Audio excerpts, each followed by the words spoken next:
মধ্যপ্রাচ্যে তো এক দেশের সাথে আরেক দেশের কামড়াকামড়ি লেগে গেছে। যদি আমাদের দেশে কোনোভাবে কোনো দেশের সাথে কামড়াকামড়ি লেগে যায়, তাহলে আমরা কিভাবে মোকাবেলা করব সেটা নিয়ে অনেক আলোচনা হচ্ছে। অনেকে তো বলছে আমাদের দেশে তো কিছুই নাই, আমরা আর কিভাবে মোকাবেলা করব। আমাদের দিকে যদি কোনো দেশ কোনো কিছু ছুঁড়ে মারে, তাহলে তো আমাদের করার কিছুই থাকবে না আত্মসমর্পণ করা ছাড়া। কেননা আমাদের লড়াই করার মতো কিছুই নাই। আরে ভাই, কে বলছে আমাদের দেশে লড়াই করার মতো কিছু নাই? আমাদের দেশের নামকরা বিশ্ববিদ্যালয়ের চারুকলা ডিপার্টমেন্টের আবিষ্কারটা কি আপনারা কখনো ভালো করে দেখেছেন? এইসব আবিষ্কার দিয়েই তো আমরা আমেরিকার মতো বড় বড় দেশকে রুখে দিতে পারবো। ভারতকে তো গোনাই ধরবে না এই চারুকলা ডিপার্টমেন্ট। তাছাড়া মঙ্গল শোভাযাত্রার নামে যে যন্ত্র নিয়ে মাঠে নামে আমাদের দেশের কিউট জাতিরা, সেগুলো এক একটা বৈজ্ঞানিক যন্ত্রপাতির চেয়ে কম কিসে? আমাদের দেশে যেই পরিমাণ শাহবাগী আছে, সেই পরিমাণ যন্ত্রপাতিও তো ভারত কখনো আবিষ্কার করতে পারে নাই। ভারত আমেরিকার মতো দেশের সামনে যদি আমরা একজন শাহবাগীকে দাঁড় করিয়ে দেই, তাহলে তারা শাহবাগীদের গন্ধে সবকিছু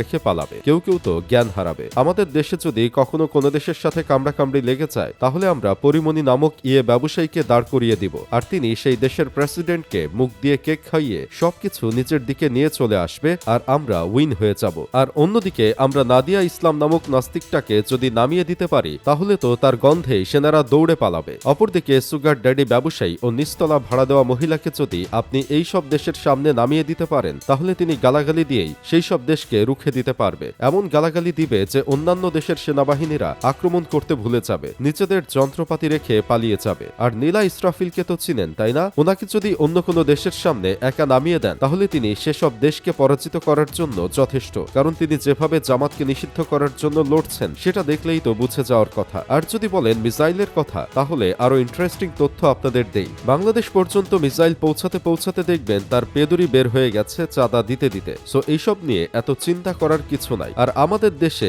এই পরিমাণ সহমত ভাই সভাপতি আর সহ সভাপতি আছে, সেই পরিমাণ জনগণও অন্য কোনো দেশে নাই। এই সহমত ভাইদের দিয়ে আমরা নিশ্চয়ই জয় ছিনিয়ে নিয়ে আসতে পারবো, এতে কোনো সন্দেহ নাই। আমাদের দেশের নামকরা বিশ্ববিদ্যালয় বুয়েটের স্টুডেন্টরা যেই টেসলা আবিষ্কার করেছে, সেই টেসলা দিয়েই আমরা লড়াই করতে নেমে যেতে পারবো। আমাদের কোনো ধরনের কামান ও ড্রোনের প্রয়োজন হবে না। তারপরও যে আপনারা কেন চিন্তা করেন আমার মাথায় আসে না। এসব দেখে আমার বন্ধু ভণ্ড মাহি বলতেছে, আমাদের দেশে যেই পরিমাণ তেলবাজ আছে, তাদের দিয়েই আমরা সমঝোতা করে ফেলতে পারবো। যদি ডোনাল্ড ট্রাম্পের সাথে কোনো ঝামেলা হয়, তাহলে আমরা এইসব তেলের খনি দিয়ে দিব, তাহলে সব সমাধান হয়ে যাবে। আপনারা হয়তো ভাবছেন যে মধ্যপ্রাচ্যের এই কামড়াকামড়ির জন্য আমাদের দেশে তেলের দাম বৃদ্ধি পাবে, আমাদের অসুবিধা হবে। তাদের চিন্তার কোনো কারণ নাই, কারণ আমাদের দেশে এই পরিমাণ তেলবাজ আছে যেগুলো ব্যবহার করলে যুগের পর যুগ কাটিয়ে দেওয়া যাবে। তাই এত চিন্তা না করে চিল করেন। আমরা করোনার চেয়েও শক্তিশালী এবং পৃথিবীর সবচেয়ে শক্তিশালী দেশ।